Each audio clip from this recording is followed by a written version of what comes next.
Paim, senhores senadores, senhoras senadoras. Senhor presidente, hoje, dia 9 de março, um dia, portanto, após o dia 8, que foi ontem, o dia em que comemoramos no mundo inteiro o Dia Internacional da Mulher. E quero, em primeiro lugar, senhor presidente, dizer o quanto para a gente é importante ver as matérias jornalísticas, noticiosas, dando conta de inúmeras e de uma série de mobilizações, manifestações, atos públicos que foram realizados no dia de ontem no mundo inteiro, senhor presidente.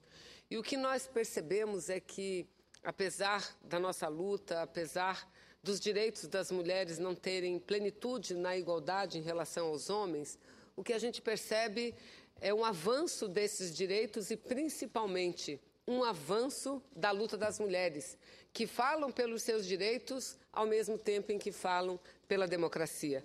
Eu tenho, nesses últimos dias, ocupado essa tribuna, senhor presidente, para falar muito a respeito do assunto. E certamente voltarei. Voltarei durante a semana toda, porque, repito, nós que compomos a bancada feminina do Congresso Nacional, teremos uma longa agenda de atividades que deverão ser desenvolvidas, realizadas nesses próximos dias, até o final do mês de março. Começamos já a semana passada, tivemos o primeiro encontro da nova bancada feminina com o presidente do Congresso Nacional, o senador Renan Calheiros, onde colocamos os pleitos da bancada feminina e registramos alguns avanços que já conseguimos conquistar no Parlamento brasileiro. Tivemos o primeiro debate sobre a reforma política na ótica de gênero, ocorrido na quinta-feira, semana passada, dentro de um programa denominado Pautas Femininas. Um excelente debate, com a participação da Ordem dos Advogados do Brasil, com a participação do Banco Mundial, a participação da Secretaria de Política das Mulheres e da doutora Conceição, que também lá falou, que é uma servidora do Senado Federal, consultora do Senado Federal e que tem se dedicado muito ao estudo dessa matéria que envolve a participação política das mulheres no mundo e principalmente das mulheres brasileiras. E amanhã teremos a instalação da Comissão Mista Permanente, presidente Paim. Isso é muito importante, a instalação da Comissão Mista Permanente que acompanhará a questão da violência sofrida pelas mulheres. E antes da instalação dessa comissão, que será às 15 horas, nós faremos um ato, não é bem um ato, mas uma recepção na rampa do Congresso Nacional. Importante, algumas mulheres, símbolos de mulheres que virão até o Congresso Nacional e que nós, as mulheres, e não só as mulheres, mas convidamos todos os homens também, os parlamentares, sobretudo, para fazermos essa rápida manifestação às 14 horas na rampa do Congresso Nacional. E hoje, senhor presidente, vamos ter daqui a alguns minutos a promulgação a sanção por parte da presidenta Dilma da lei que estabeleceu o feminicídio como um tipo de crime em nosso país. É um passo importante que o Brasil dá, tendo em vista que várias outras nações já tipificaram devidamente o crime do feminicídio.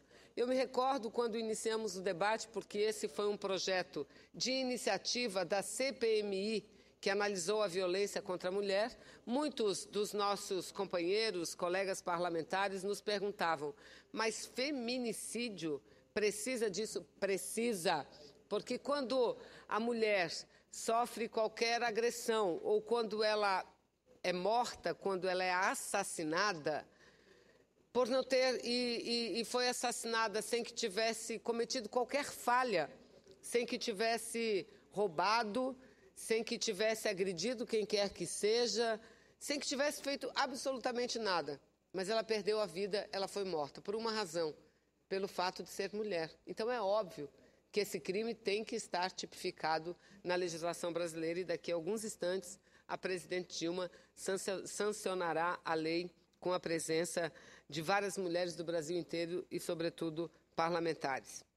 Aliás, ontem, a presidente Dilma fez um pronunciamento muito importante à nação brasileira.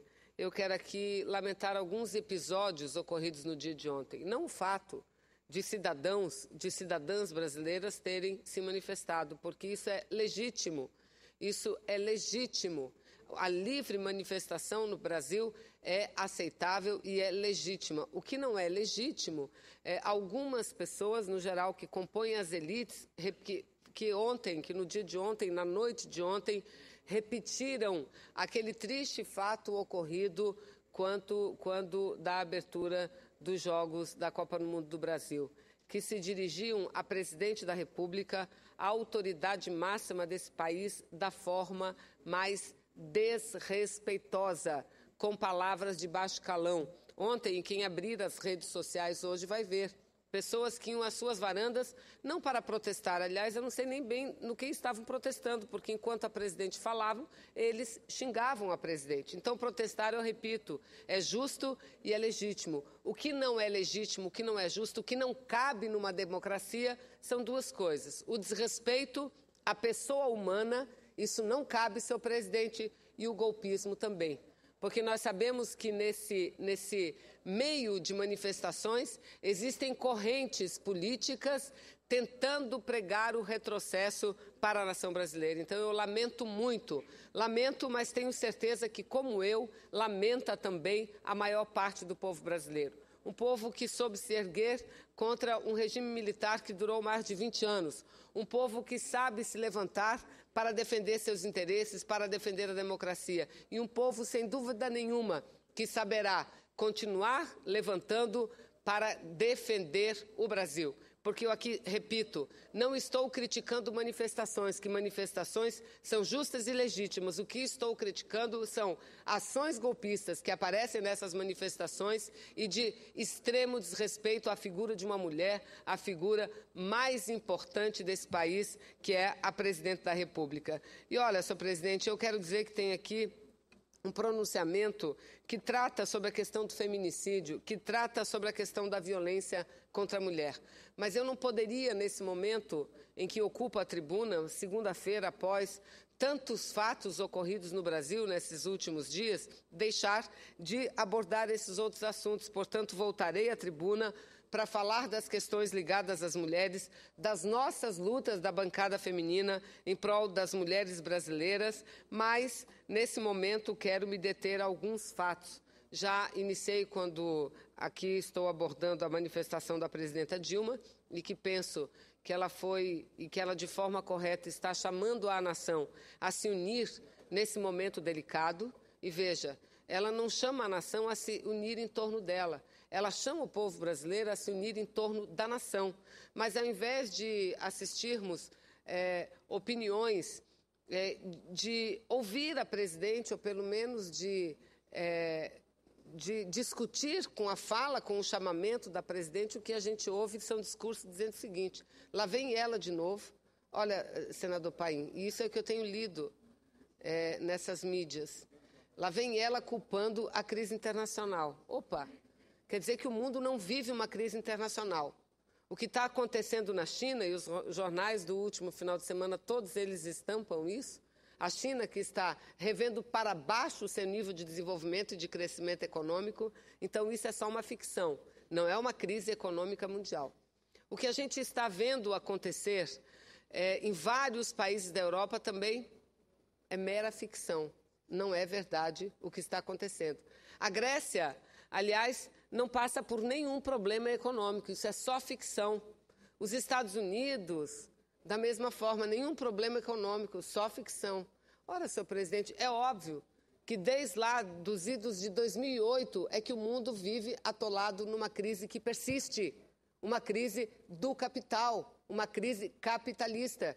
E que o Brasil até agora, como disse a presidenta Dilma, fez de tudo o que pôde para que a nação sentisse menos a crise, para que principalmente o povo brasileiro sentisse menos a crise. Mas chega um momento em que todos estão sendo chamados à unidade e a debater a situação do Brasil e buscar juntos a saída para o Brasil.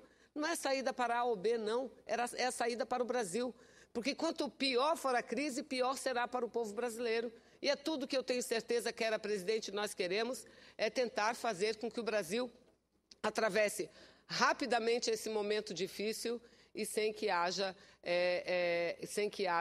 reflexos profundos contra aqueles que mais sofrem, que são os trabalhadores brasileiros. Então, dizer que, mais uma vez, a presidente culpa a crise internacional é querer rir da inteligência do povo, ou, no mínimo, subestimar a inteligência do povo, pelo menos daqueles que têm boa vontade de pensar e de raciocinar. Então, é óbvio que vivemos um momento delicado e, como ela própria disse, piorado ainda com a crise da natureza, a crise que é uma crise climática, que é uma crise da falta d'água e que leva a reflexos imediatos e profundos também na economia. Porque quando falta água, não é só a água que falta e o produto essencial à vida que encarece, não. Quando falta água, falta energia. E quando falta energia, aumenta o custo da energia. E mais um problema para a nossa economia. E, além disso, senhor presidente, uma outra questão que eu gostaria que, quem sabe, a presidente pudesse ter abordado com maior, não digo profundidade, mas pelo menos num período maior na sua fala de ontem, que são os problemas relacionados com a Petrobras. Que é óbvio, uma empresa do tamanho da Petrobras, uma empresa que é a maior da nação brasileira, que passa pelos problemas com que está passando, obviamente que isso traz reflexos também na crise econômica, senhor presidente. Então, o momento é delicado.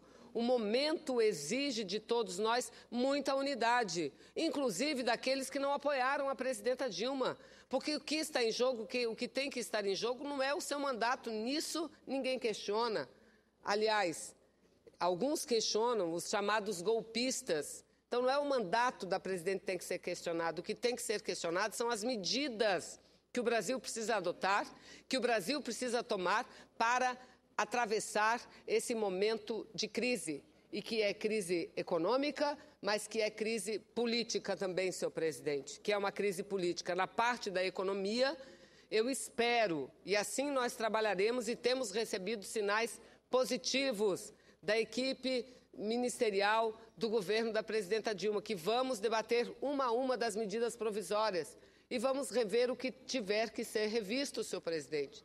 Vamos rever, substituir medidas, inclusive, para que não seja o mais sofrido aquele que continue e que dê a maior parcela de sacrifício para a superação da crise. Então, do ponto de vista da economia, são as medidas de ajustes que têm que ser tomadas, não há dúvida, mas tomadas na medida certa e sem que levem reflexos profundos ao povo brasileiro. E não podemos deixar o país parar. Do ponto de vista político, senhor presidente, do ponto de vista político, aqui os pronunciamentos desde a semana passada se revezam.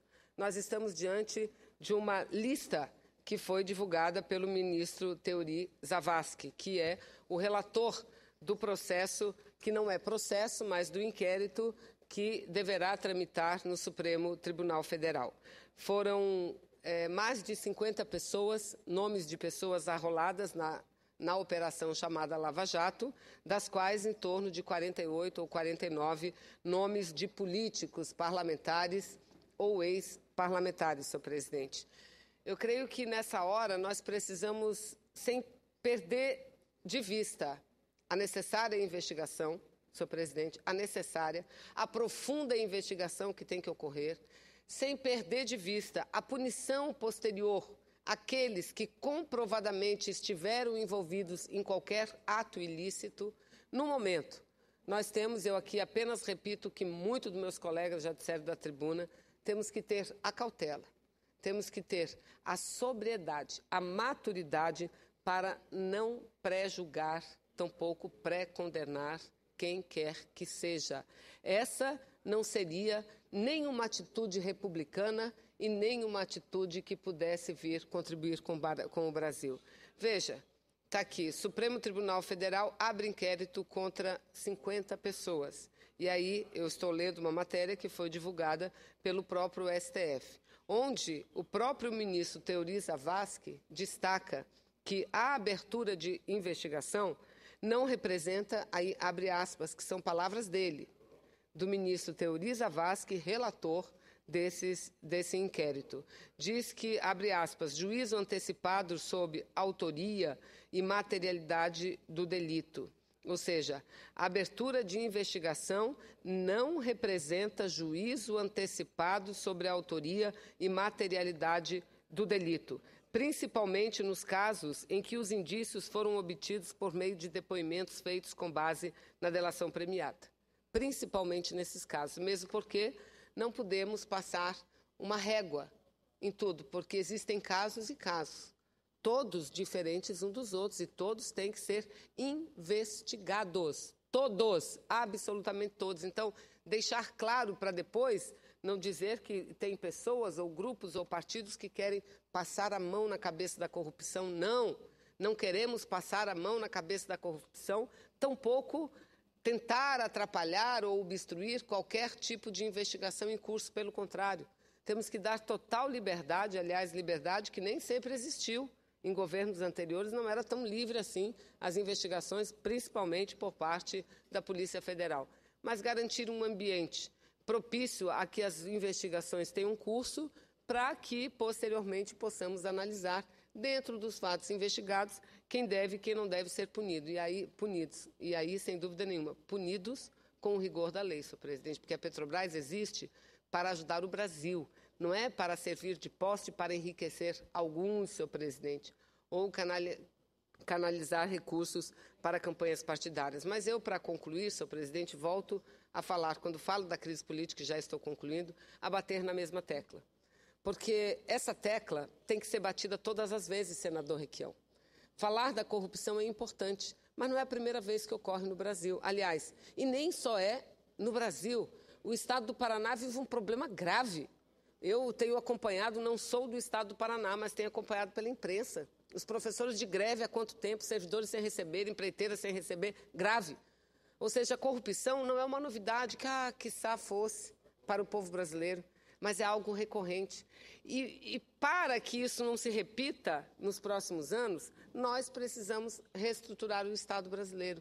Do contrário, é balela. Falar em combater a corrupção sem falar em reformar o Estado brasileiro, em promover reformas profundas, é a mesma coisa que passar a mão na cabeça de corrupto, senhor presidente. Sábado passado, estive com várias mulheres do meu estado na rua, fazendo mobilizações em torno do Dia Internacional da Mulher, e lá debatemos muito isso. Debatemos a necessidade de se acabar com essa relação promíscua, empresa-política, empresa-partidos políticos, empresas parlamentares, políticos, essa relação de financiamento de campanha que não é saudável à democracia, que nem tampouco ético é, senhor presidente, nem tampouco ético, creio eu, seja. Então, essa é a oportunidade de acabarmos com isso. E quem está indo às ruas precisa entender isso. Não basta só pedir cadeia ao corrupto, tem que pedir mudanças estruturais que a sociedade precisa. Enfim, e por último, senhor presidente, também tratar rapidamente de um assunto que não é nem um pouco positivo para o meu estado. O Brasil vive estes problemas e o Fantástico mostrou ontem uma matéria longa mostrando possíveis ações e documentações que estão relacionadas à possível compra de voto nas últimas eleições. Sobre isso, o que eu tenho a dizer é que espero que a Justiça Eleitoral seja célere, não só na investigação, mas também na apreciação dessas denúncias, senhor presidente, para que nós, do Estado do Amazonas, podemos continuar seguindo com tranquilidade. Os fatos mostrados ontem foram graves. Eu mesma tomei um susto quando eu vi aquela senhora chamada Nair, nem me recordo o nome dela, mas de todos nós, uma figura muito conhecida, porque envolvida foi no passado, numa CPI aqui, de ONGs, de organizações não governamentais. Aliás, alguns parlamentares também tiveram problema porque fizeram emendas para a entidade que essa senhora dirige. Então, é necessário que, diante de acusações tão graves, haja uma celeridade nas investigações e que, repito, possamos nós do Amazonas seguir caminhando e trabalhando em benefício do povo. Senador Requião. Senadora, acho que o fundamental nesse processo todo é que nós avancemos com as causas do problema. E a causa principal é o financiamento de campanhas por pessoa jurídica. Na mesa do Senado, há um projeto que nós fizemos em parceria, iniciativa de Vossa Excelência e algumas emendas de minha autoria. Ele foi aprovado por unanimidade na Comissão de Constituição e Justiça. Posteriormente, ele veio ao plenário pelo requerimento de alguns senadores. Qualquer projeto que está sobre a mesa, por um número determinado de dias, desde o nosso regimento interno, tem que ser lido e posto em votação. Esse projeto ainda não foi posto em votação. Eu conversei com a presidência da Casa, que me garantiu que iria colocá-lo. E eu estou aguardando isso. A origem do mal é o financiamento de campanhas através de pessoas jurídicas. Por outro lado, nós precisamos uma atenção especial à responsabilidade dos acionistas controladores destas empresas que financiam, em interesse próprio, a corrupção na estrutura pública brasileira, em todas as instâncias, desde a prefeitura, passando pelos estados, até o governo federal e as empresas públicas. A responsabilidade dos controladores tem que ser definida com clareza, porque nós estamos examinando a responsabilidade de membros dos conselhos de administração das empresas, estamos examinando a responsabilidade de diretores, mas são os controladores que colocam essas pessoas para não aparecerem pessoalmente. São prepostos, são mandaletes, ou, se Vossa Excelência preferir, pistoleiros de aluguel muito bem remunerados, enquanto os corruptores ficam atrás, com o controle acionário dominante e efetivamente exercido destas empresas. O outro aspecto é a Petrobras. Há uma guerra contra a Petrobras. A Petrobras é uma empresa essencial para o desenvolvimento do Brasil, para o estabelecimento de um país soberano, para os conceitos nacionais. E eu faço uma comparação agropecuária. Se uma vaca está tomada por carrapato, a solução não é a eliminação da vaca. Basta se aplicar, no caso da vaca, o Neguvon. Mas a Petrobras foi tomada por carrapatos e por predadores. Mas interesses externos que querem nos manter na condição de um país de terceira linha, produtor de commodities, querem, em cima disso, acabar com a Petrobras. Ou fatiá-la, ou as sugestões de que a Petrobras se desfaça de ativos, se desfaça de determinadas operações, como eu vi aqui no plenário, na palavra de um colega nosso, que a Petrobras deve se manter como uma empresa para prospecção e extração de petróleo. Isto é o suicídio da proposta de um país soberano, de uma proposta nacional e de independência. Então, defesa dura da Petrobras é a exigência de que os verdadeiros predadores sejam punidos. Por outro lado, eu tive dando uma olhada na tal lista.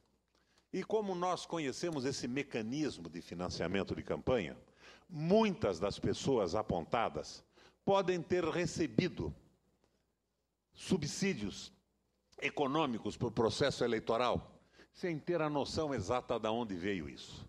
Então, a lista tem que ser olhada com precaução. Ao mesmo tempo em que eu quero elogiar o trabalho bonito do juiz Sérgio Moro do Paraná, que eu conheço pessoalmente, é um homem de uma seriedade absoluta, e ninguém espere, como diz também uma parte da mídia que estaria no nosso campo, senadora, que a mulher dele é assessora do PSDB, o que não é verdade. O juiz é correto. O juiz, independentemente de coloração partidária, vai agir contra todas as pessoas envolvidas nos limites da lei. Os vazamentos existiram. O juiz preside esse inquérito. Ele diz não ou sim para reivindicações e requerimentos da Polícia Federal e do Ministério Público.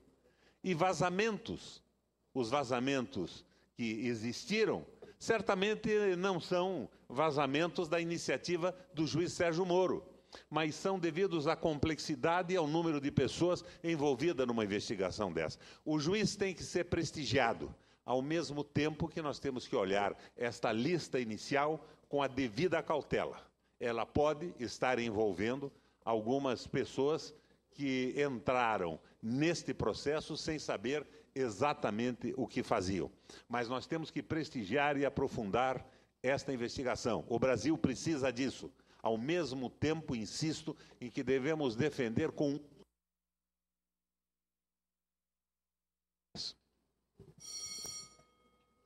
Eu agradeço a parte de Vossa Excelência, senador Requião, e como imaginava, incluo na íntegra ao meu pronunciamento, que creio foi beneficiado extremamente com as observações de Vossa Excelência. Afinal, temos simetria nas opiniões, tanto no que diz respeito à necessidade da defesa da Petrobras contra os ataques que ela vem sofrendo, sabendo-se que o problema não é dela, o problema é de quem rouba a Petrobras. No que diz respeito à reforma política e ao projeto de lei que Vossa Excelência apresentou emenda, no momento mais do que oportuno, porque é o único projeto, senador Paim, que está pronto para ser votado aqui no plenário, um projeto de minha autoria, cujo o relatório do senador Requião apresentou uma emenda proibindo o financiamento privado, o financiamento de empresas às campanhas eleitorais. E dizer que, assim como a presidência da Casa se comprometeu com Vossa Excelência, também, atendendo a um pleito do senador Humberto Costa, que aqui está presente, o presidente da Casa, não foi o senador Humberto, Renan Calheiros, na reunião do colegiado de líderes, se comprometeu de que este será um dos próximos projetos a serem analisados nesse plenário, o que é importante, porque, repito, como Vossa Excelência também registra, e é necessário sempre que se enfatize. Precisamos combater a corrupção e os corruptos, mas a causa da corrupção é necessário, é imprescindível que seja atacada, que seja enfrentada. E, sem dúvida nenhuma, hoje a maior causa é a possibilidade do financiamento empresarial às campanhas eleitorais. Muito obrigada. Obrigada mesmo, presidente, pela benevolência.